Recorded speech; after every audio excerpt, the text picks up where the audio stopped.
morning, everyone. Welcome to 2017. Yep. This is what everyone was waiting for, right? All that talk about how bad 2016 was. Oh yeah, to get rid of 16? Well, it's here. Yeah. As you can tell, we're driving.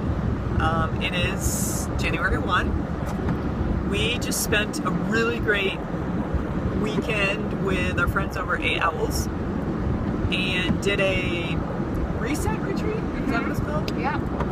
We basically spent the whole day at their homestead, did a bunch of really cool things, and then the big part was doing it without Wi-Fi. Yeah, like cell phones, Wi-Fi, computer, and stuff like that. We had a little bit of electricity for the lamp at night, but that was about it, which was pretty cool. And then because we have Zoe, she'll pop her head up from time to time. We spent the night in Elizabeth's parents' house in Brevard, and then drove up. Yeah. So tell them things. So we were there for like 3 days, Thursday, Friday, and Saturday. And a smidgen this morning. Yeah. So the purpose is everyone teaches some kind of topic, and also everyone picks a word for the year. I've been doing a word of the year. This will be my 3rd year. And I found it to be very helpful and just a lot more meaningful than doing New Year's resolutions. And so I picked my word for the year, and that is follow through. So just to kind of explain why I chose that word or phrase is because we've worked so hard to get to this point of actually having land that we can do stuff with, and we've been kind of dreaming for so long that now it's time to put some of those dreams into like action and reality. And so by adopting the phrase of follow through as my word of the year, that's going to be a motivator for me just to get out there on the days that are rainy and gross, or when I just don't feel like it, and still like putting some like power behind those dreams. I must say, even though it's only January 1, I knew I was picking this word about a week ago, and it's already served us well. I mean, that's what kept us motivated to put the fence up and stuff on the habitat, and a couple of other smaller projects around the house and everything. I just kind of fell back on that word and like, all right, this is what I said I was going to do, so got to do it. It's a very effective word. Yeah. Y'all should try it. Share your word? My word for this year is thrive. Was never much for New Year's resolutions either, and I've never done the pick a word for a year thing, so this is my first time doing it. But my word is thrive, and it's kind of all-encompassing. So just the umbrella is thrive in life, because for a long time I was just in survival mode, and you're just kind of maintaining as opposed to growing, which is the whole point of life, to move forward and grow and slow down when you hit the stop sign. So yeah, focusing on listening to my body, not overdoing it, working hard in school, the homestead, just everything. And it goes nicely with Elizabeth's follow through to kind of tie in together. So I think we did pretty good with words. Yeah. We'll keep you posted on how all that goes. Some of the topics that were presented this week at retreat, the main one we did was buckskin. Oh, there's that one. Which was awesome. Yeah, buckskin is super cool. I mean, it's a lot of work. My muscles were definitely sore, and we were doing like a fraction of it. But it's just a really cool process that nature provides you materials that you can use as extremely durable clothes.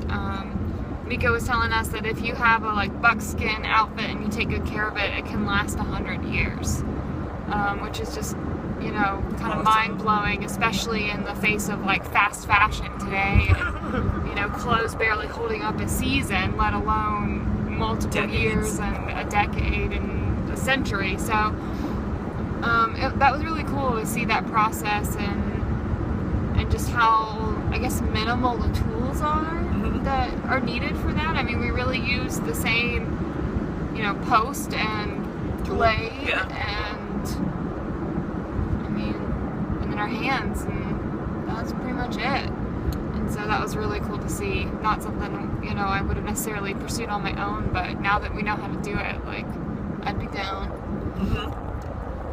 It would be kind of like a good fall, winter, spring project, when there's not, well, maybe not spring, super crazy stuff going on at the homestead. I mean, it's, like Elizabeth said, it's a process, but you get some pretty cool stuff at the end. Yeah. I, of course, did some financial-based talks. I did one on relationships and money, so talking about, like, how, like, your background and the way you were raised and your early interactions with money can really influence how you view money and how you interact with money, and how, especially when you're in a relationship, you're going back and forth with your partner over stuff. A lot of those money issues that come up in a relationship are largely related to each person's individual experience with money. And so I talked a little bit about that, and then I also did just sort of a more generalized budgeting and debt repayment sort of strategies talk as well. And then, Rachel, you want to say what you did? I was going to kind of do two things. One revolving around the idea of art therapy. So I brought all my fun things, but one of the mornings when it was too cold to go out and do buckskins, we actually did kind of a collage piece for each of our words. So that kind of took place of the art extravaganza, which is fine. That's totally cool. I did a little bit of drawing on the side, but and then I introduced them all to trauma release exercise, which is something that I learned when I was at NICO being treated. So that was a cool tool to put in everyone's back pocket as well. We had some really great food. The first night, Rain and Mika made curry pumpkin soup with this ginormous pumpkin. It was kind of impressive to see Rain just hack away at it. And then Mika did us up some really great venison chunks on a cast iron. Our night was the next night. Yep. And we did a leek and cauliflower soup and cornbread in the cast iron. Which I burned. Oops. It still was fine. Yeah, the top part tasted good. Oh, and then talk about the pancakes. Yeah, the next morning we made pancakes for everyone, and we added little extra stuff to it because they were gluten-free, dairy-free pancakes, and they were surprisingly delicious. But we had added a smidgen of cinnamon and 2 bananas and mixed it all up, and the cast iron was perfectly just spot on, ready to go. You're a master with that cast iron. Woo. Once you got your system down. Yep. Now, of course, this is on a wood stove too, which adds another dynamic. But they were perfect, like just warm and fluffy in the middle, the light crunch, like the crispiness. Crisp, that's a good word. It wasn't really a crunch. And it was almost just like enough, fried a little bit on the edge. Yeah, like a deep fried almost. Yeah, it's delicious. Yeah, so it was really fun, and we brought a bunch of small licky chewies for everyone, and it was fun to sample. And wine. I think we went through 3 bottles. Yeah. In 2 nights. Well, we didn't quite get through all of them. Almost. But definitely bottles, like 2.5 bottles. Mm-hmm. Yeah. So now we're headed back to the house, and we aren't really certain how many animals we have right now. So because of the recent bobcat incident with the chickens, they had to be put into their coop and everything, and so hopefully that was enough to keep them protected while we were gone. They're probably going to be pretty miserable and ready to come out. Hopefully their water didn't freeze over for too long. So we'll see about the chickens, and then Athena, we're just waiting to see if she's going to have babies, so we may have more animals. We may have less animals. But we do have one new addition to the homestead, and that is Artemis. Who's in the box right here? She's asleep in this little box. She is a younger breeding doe, same breed, the Champagne d'Argent, and she's actually a generation behind Athena. So they're like not generation, litter. Sorry.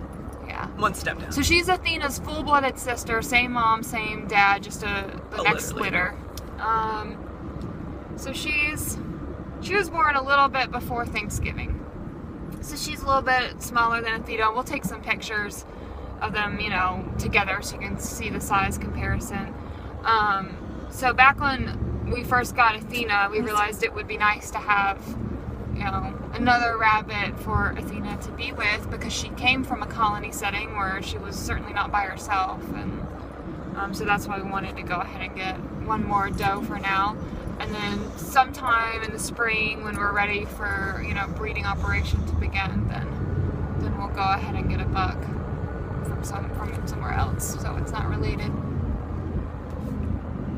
And we have lots of ideas and projects that we kind of put into a plan for the homestead, and as we start digging into those, we'll definitely take you along for the ride. It's actually quite a few little projects. It's written down. Yeah, luckily, I mean, the Rabbitat's kind of like one of the bigger things we were doing, but honestly, that's one of the biggest. Everything else is a lot smaller in scale and in